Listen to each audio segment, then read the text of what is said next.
hoping that Brother Joshua just closed it out.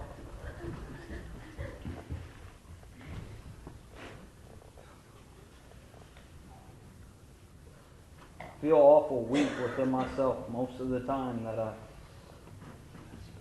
stand up here. We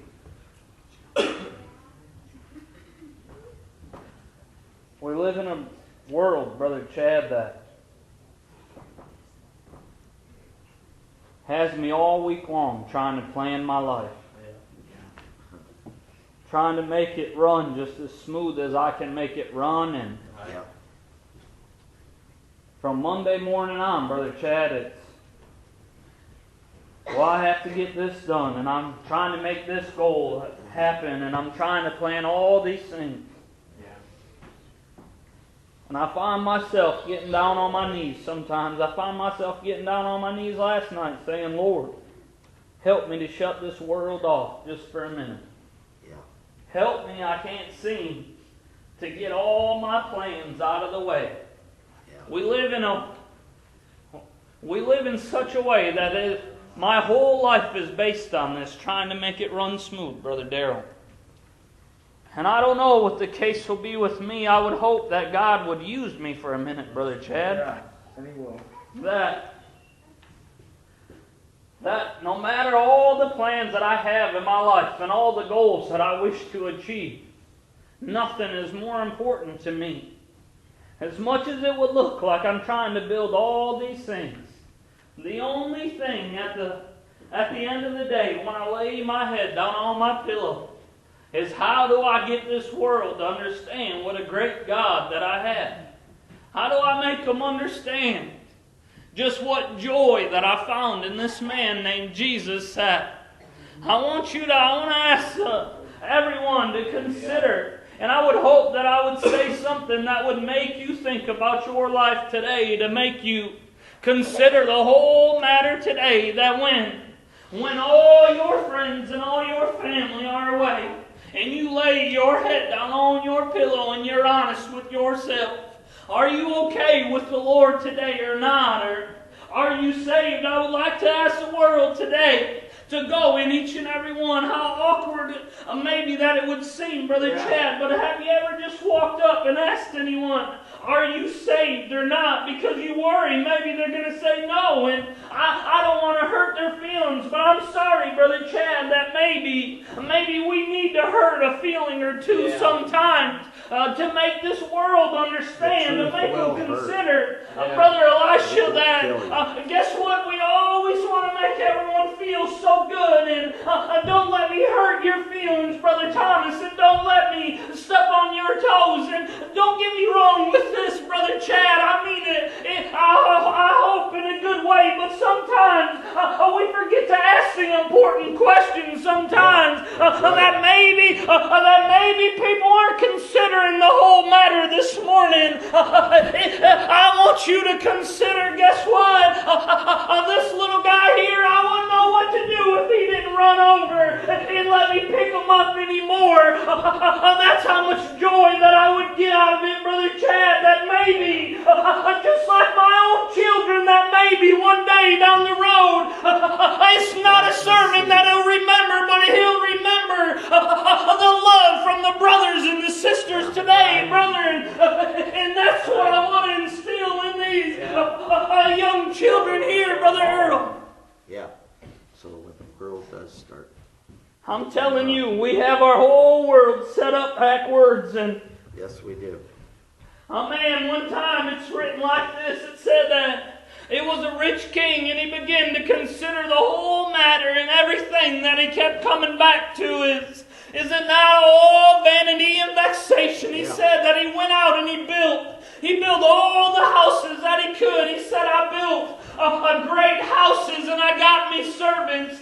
He said, I've got me great pools of water that would water all the trees around, and that it would give me great growth. And he said he built everything he could. He said so that no man before this man had the increase like he had. Nobody before him had these riches, but it said that he said, I looked at it all. He said, nothing I withheld from myself. He said,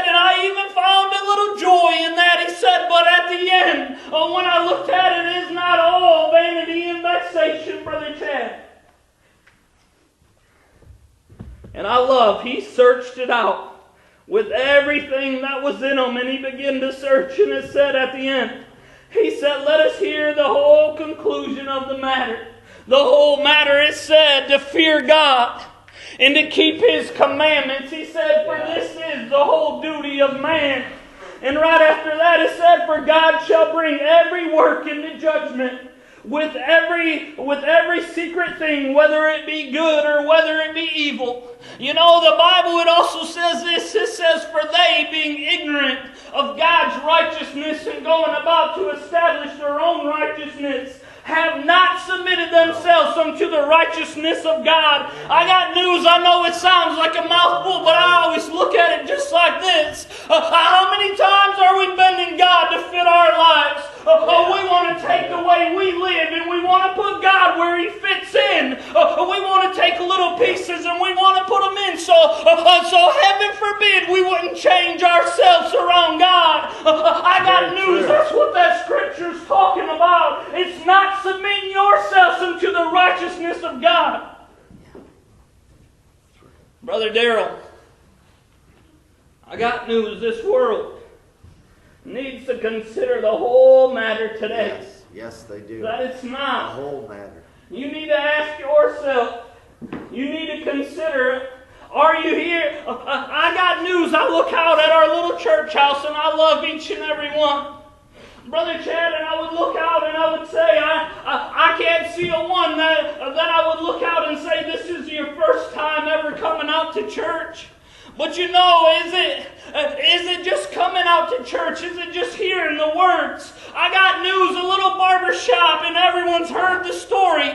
But a little barber shop, every time I went there, Brother Chad, I would hear the Word of God. And every time that I would leave that place, there was something down in my heart that would say, what is it when they begin to speak about this man? Do I not feel a little different down in myself? I had no clue what to call it. But that feeling was yet still there. I would like to ask you, do you come out to church and do you feel a little something tugging at you?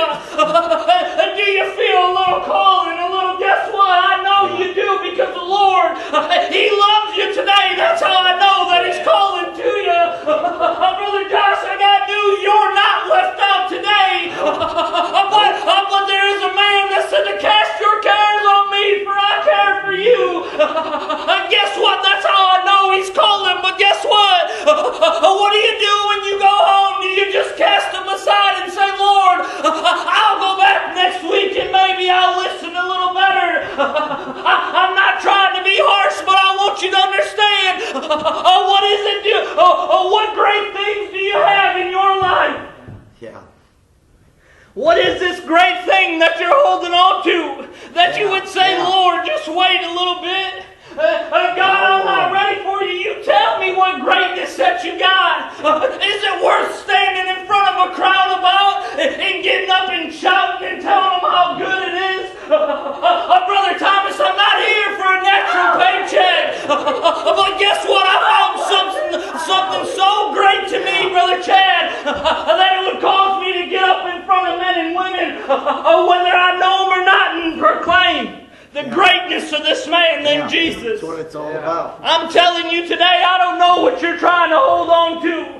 I don't know what it is that you think that you have that's so great. You need to let go. But I'm telling you that I never gave up one thing that I look back and say, I wish I had. Yeah, that's right. That's right. Brother Elisha, the only thing I looked back after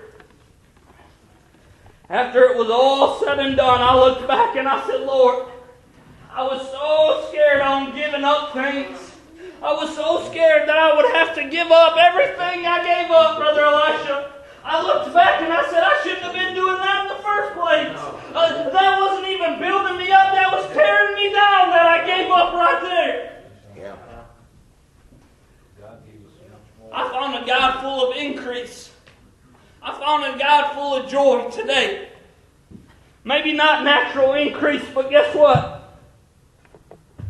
Something so great and so wonderful. I got 4 children in this world. Yeah.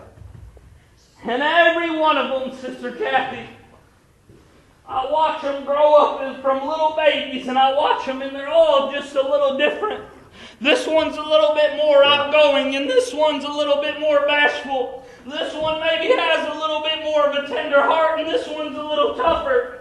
And I'm watching them, Brother Elisha, and I'm trying to figure them out, and I'm saying, Lord, how would I get to that one right there, God? God, well, this one is, she's so different than the next one, but how would I get to her? Guess what? We're all so different, but my Father that's in heaven, He's there, and He knows each and every one of our hearts, Brother Chad, and He would speak to us if we would call to Him today, if we would look to Him. God is only as far away from me as I'll push Him, brother, and He's as close as I'll let Him be in my life. Guess what?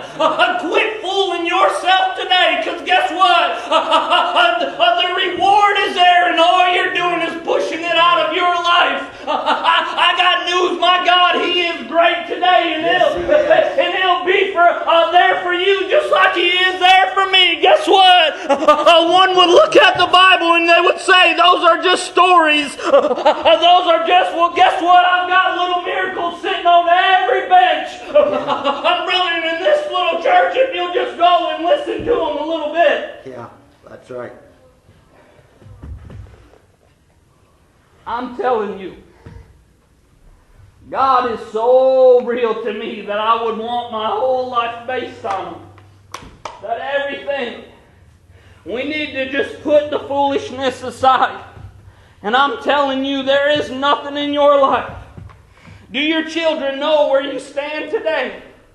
Does your mother and father and your family know where you stand? Or do they look at you and say, well, I hope so?